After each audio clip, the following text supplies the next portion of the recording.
زیتون میں کوئی خاص چیز ہے جس کی اللہ نے قرآن میں قسم اٹھائی ہے؟ اللہ تعالیٰ کی عادت ہے کہ کبھی بھی اپنے پیغمبروں کی خوراک وہ چیز نہیں بناتے جو صحت کے لیے نقصان دہ ہو، اور قرآن میں ایسی چیز کا تذکرہ نہیں کرتے بطور نعمت کے جو صحت کے لیے نقصان دہ ہو۔ تو اس یقیناً انجیر اور زیتون میں کوئی اضافی چیزیں ہیں کہ اللہ نے قرآن میں انار کا بھی ذکر کیا، اللہ نے انگور کا بھی ذکر کیا، مگر میرے علم میں ایسی کوئی آیت نہیں جس میں انار یا انگور کی قسم اٹھائی ہو۔ تو یہ بھی یقیناً بہت بہترین پھل ہیں، لیکن انجیر اور زیتون کی اللہ قسم اٹھا رہے ہیں کہ یہ گواہ ہے کہ انسان بہت بہترین ہے۔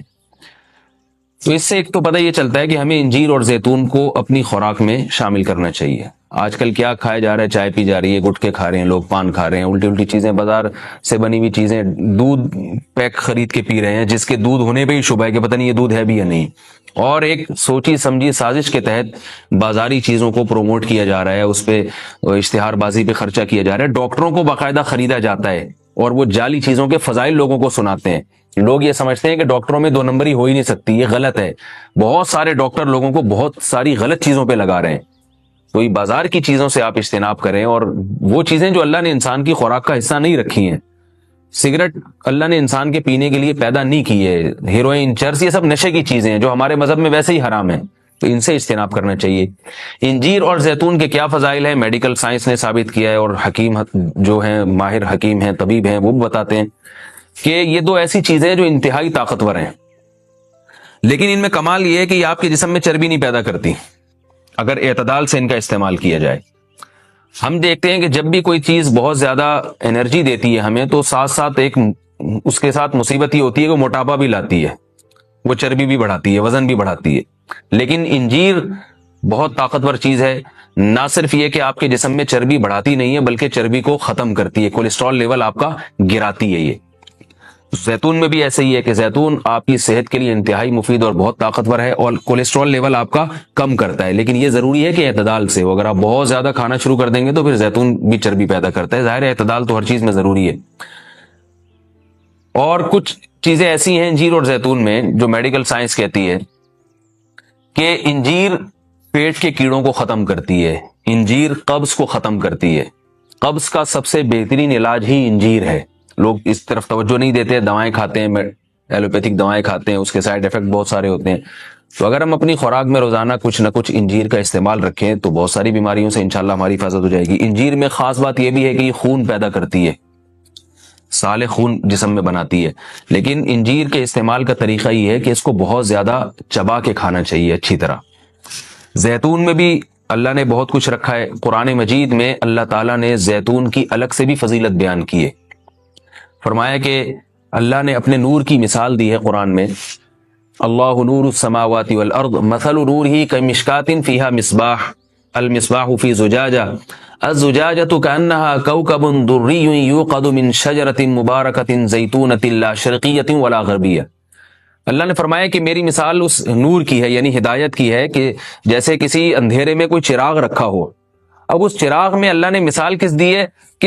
یعنی زیتون کی دی ہے، کہ وہ چراغ جس کو زیتون کے تیل سے جلایا جا رہا ہو، یعنی ایسے تیل سے جو مبارک درخت سے نکالا گیا ہو۔ تو اللہ نے وہاں بھی قرآن مجید میں سورہ نور میں بھی زیتون کے درخت کو اللہ نے مبارک درخت کہا ہے۔ ایک اور مقام پہ قرآن مجید نے زیتون کی تعریف کی ہے، فرمایا کہ وَشَجَرَةً تَخْرُجُ مِن طُورِ سَيْنَاءَ تَنبُتُ بِالدُّهْنِ وَالصِّبْغِ لِلْآكِلِينَ۔ اللہ وہ ذات ہے جس نے ایسا درخت پیدا کیا جو طور سینا میں پیدا ہوتا ہے، یعنی کوہ طور میں پیدا ہوتا ہے وہ درخت، اور تنبت بالدہن جو تیل لے کر پیدا ہوتا ہے، اور صبغ للآکلین کھانے والوں کے لیے سالن کا کام دیتا ہے، یعنی لوگ روٹی اس تیل سے لگا کے کھاتے ہیں، سالن کا کام دیتا ہے وہ۔ تو اب یہاں مناسبت دیکھیں کہ اللہ نے زیتون کا اس آیت میں ذکر کیا اور ساتھ ساتھ بتایا کہ یہ وہ زیتون ہے جو کوہ طور پہ پیدا ہوتا ہے، اور کوہ طور ویسے ہی ایک ایسی جگہ ہے جہاں اللہ نے لوگوں کی ہدایت کے لیے وحی کو نازل کیا۔ تو پتہ یہ چلا کہ زیتون میں جہاں جسمانی فوائد ہیں وہاں کچھ روحانی فوائد بھی ہیں، کیونکہ اللہ نے اس کو مقدس جگہ پہ پیدا کیا ہے، اور وہاں کا تذکرہ اللہ نے کوہ طور کا تذکرہ اس کے ساتھ ساتھ کیا ہے۔ اور اس آیت میں بھی ایسا ہی ہے، جہاں اللہ نے زیتون کا ذکر کیا آگے فوراً وطور سینا کوہ طور کی اللہ نے قسم اٹھائی ہے۔ تو اس سے پتہ چلتا ہے کہ زیتون میں جہاں جسمانی فوائد ہیں کچھ روحانی فوائد بھی ہیں۔ روحانی کا مطلب یہ ہے کہ اس کے کھانے سے عین ممکن ہے کہ آپ کی کچھ روحانی ترقی بھی ہو، شاید اللہ کی محبت میں اضافہ ہو، گناہوں سے نفرت پیدا ہو، یا اس کے سے جسم میں کوئی ایسی تبدیلی آ۔ میں کوئی یقینی بات نہیں کر رہا، لیکن قرآن میں اس طرف اشارہ ملتا ہے۔ اس سے ہمیں کیا پتہ چلتا ہے کہ یہ جو ہم مختلف قسم کے کوکنگ آئل استعمال کر رہے ہیں ان سے آہستہ آہستہ اپنی جان چھڑانی چاہیے اور نیچرل چیزوں پہ آنا چاہیے. ایک آپ کو میں ایک تحقیق یہ بھی بتاتا ہوں کہ میڈیکل سائنس یہ کہتی ہے کہ یہ جو کولیسٹرول ہے نا اور جو چربی ہے یہ دیسی گھی سے نہیں پیدا ہوتی. یہ ہم جو آرٹیفیشل آئل استعمال کر رہے ہیں جن میں پتہ نہیں کیا کیا ملایا جاتا ہے اس سے نقصان ہوتا ہے, جبکہ لوگ دیسی گھی سے اجتناب کرتے ہیں. اگرچہ بھی میرا موضوع دیسی گھی نہیں ہے, میں صرف یہ بتانے کے لیے کہ جو قدرتی چیزیں ہیں وہ آپ کی صحت کے لیے نقصان دہ نہیں ہیں. آپ کھانے میں اگر زیتون نہیں استعمال کر سکتے تو دیسی گھی استعمال کرنا شروع کر دیں, تو انشاءاللہ اس سے بھی جو بہت ساری بیماریاں ہارٹ کی اور بلڈ پریشر کی اور پتہ نہیں کیا کیا بیماریاں پیدا ہو رہی ہیں اس میں بھی انشاءاللہ کمی آئے گی. اور یہ بھی ہمیں اس آیت سے سبق ملتا ہے کہ آپ قرآن مجید کا معجزہ دیکھیں. ابھی چند دن پہلے کسی حکیم کے توسط سے مجھے پتا چلا, انہوں نے مجھے بتایا کہ میں نے پوچھا کہ بھئی انجیر اور زیتون, انجیر کھانے کا سب سے بہترین طریقہ کیا ہے؟ تو ان حکیم صاحب نے بتایا کہ آپ انجیر کو زیتون میں ڈبو کے استعمال کریں, یعنی انجیر کے ٹکڑے کریں اور 2-3 چمچے زیتون کپ میں ڈالیں اور اس میں انجیر کے ٹکڑے کر کے ڈبو دیں. آپ اس میں رات کو آپ ڈبو دیں اور صبح اس کو استعمال کر لیں, وہ زیتون بھی کھا لیں ساتھ میں. تو اس وقت میرا ذہن اس طرف نہیں گیا. اب آج جب میں یہ اس آیت کا درس دے رہا تھا تو مجھے خیال آیا کہ یہ تو اللہ نے خود قرآن میں دونوں کا ساتھ ذکر کیا ہے. حکیم تو آج کہہ رہے ہیں 1400 سال کے بعد کہ ان دونوں کا ملاپ بہت بہترین ہے صحت کے لیے. تو قرآن میں اللہ نے کیسے دونوں کا ساتھ ساتھ تذکرہ کیا ہے؟ تو یہ عجیب اتفاق ہے اور بلکہ قرآن کی بلاغت ہے اور قرآن کا ایک قسم کا معجزہ ہے کہ آج بہت ساری چیزیں جن کی تحقیق ہو رہی ہیں وہ قرآن میں اللہ تعالیٰ نے ان کے اشارے پہلے سے دے دیے. انجیر اگر آپ زیتون میں ڈبو کے استعمال کرتے ہیں تو اس کے کیا فوائد ہیں؟ ایک فائدہ تو یہ ہے کہ انجیر کو چبانا آسان ہو جاتا ہے, ورنہ انجیر بہت سخت چیز ہوتی ہے, اس کا چبانا آپ کے لیے مشکل ہے. جب آپ اس کو زیتون میں ڈبو دیں گے, آپ صبح جب کھائیں گے تو آپ کو پتہ چلے گا کہ وہ نرم ہو گئی ہے, اس کا کھانا آسان ہے. اور دوسرا فائدہ یہ ہے کہ اس سے زیتون کا کھانا بھی آسان ہو جاتا ہے. آپ اگر زیتون ویسے ہی چمچہ بھر کے پیئیں گے تو جو لوگ زیتون کے عادی نہیں ہیں ان کے لیے مشکل ہے اس طرح سے پینا, وہ ٹیسٹ گین ہوتے ہوتے کافی ٹائم لگتا ہے. جب آپ انجیر کو زیتون میں ڈبو دیں گے تو کیا ہوگا کہ وہ کافی حد تک تیل جو ہے وہ انجیر اس کا جذب کر لے گا. پھر جب آپ استعمال کریں گے تو وہ تیل کا استعمال بھی ہوگا, مگر وہ تیل کی ایک خاص قسم کی جو ایک مہک ہوتی ہے جس سے بعض لوگ جس کو پسند نہیں کرتے, تو اس مہک سے بھی آپ کی جان چھوٹ جائے گی اور آپ وہ آسانی سے کھا سکیں گے. دوسرا فائدہ اس کا یہ ہوتا ہے کہ یہ جو کمبینیشن ہے انجیر اور زیتون کا, کچھ فائدے انجیر میں ہیں جو زیتون میں نہیں, کچھ فائدے زیتون میں ہیں جو انجیر میں نہیں. تو یہ کمبینیشن ایسا ہوتا ہے کہ آپ کو ایک صحت کے لیے ایک بہترین ٹونک مل جاتا ہے, کولیسٹرول لیول آپ کا کم ہو جاتا ہے, قبض آپ کا ختم ہو جاتا ہے. یعنی اطباء یہ کہتے ہیں کہ یہ 2 آتشہ بن جاتا ہے, یعنی انجیر کا فائدہ بھی ڈبل ہو جاتا ہے اور زیتون کا فائدہ بھی اس سے ڈبل ہو جاتا ہے. تو جب اللہ نے قرآن مجید میں ایک چیز کا بہت اہتمام سے تذکرہ کیا ہے تو ہمیں اس کو استعمال میں لانا چاہیے. میں نے عربوں کو دیکھا ہے وہ بہت زیادہ انجیر اور زیتون کا استعمال کرتے ہیں, مگر ہمارے ہاں صبح صبح لوگ جیم کا استعمال کر لیں گے, شہد نہیں استعمال کرتے, اور بچوں کو ٹافیاں کھلا دیں گے, انجیر نہیں کھلائیں گے کبھی بھی. میں اپنے والد صاحب کو دیکھتا تھا, وہ ہمیں انجیر لا کے دیا کرتے تھے, ہم کھاتے تھے اس کو شوق سے, والد صاحب خود بھی استعمال کرتے تھے. تو والدین کو چاہیے کہ بچوں کو ان چیزوں پہ ڈالیں. میٹھا کھانے کا بچوں کو شوق ہوتا ہے, تو آپ ٹافی یا چاکلیٹ کے بجائے آپ ان کو انجیر کھلا دیں, آپ ان کو کوئی ایسے پھل فروٹ کھلا دیں, شہد کھلا دیں. تو ان چیزوں پہ لانا چاہیے کیونکہ اللہ تعالیٰ نے صحت کی حفاظت کا بھی ہمیں حکم دیا ہے, قرآن و سنت میں اس کا بہت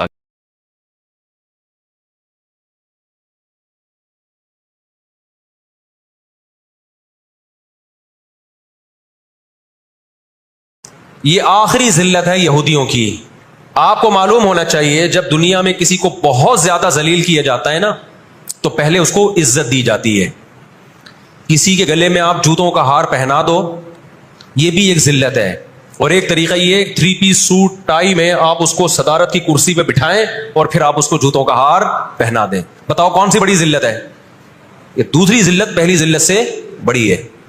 پوری دنیا میں مار کھانے کے بعد نا اپنی شرارتوں کی وجہ سے آج اللہ نے ان کو ایک تھوڑی سی حکومت دی ہے, ایک چھوٹا سا کنٹری. آپ اگر اسرائیل کو نقشے میں دیکھیں گے تو کراچی بھی بڑا ہے اسرائیل سے.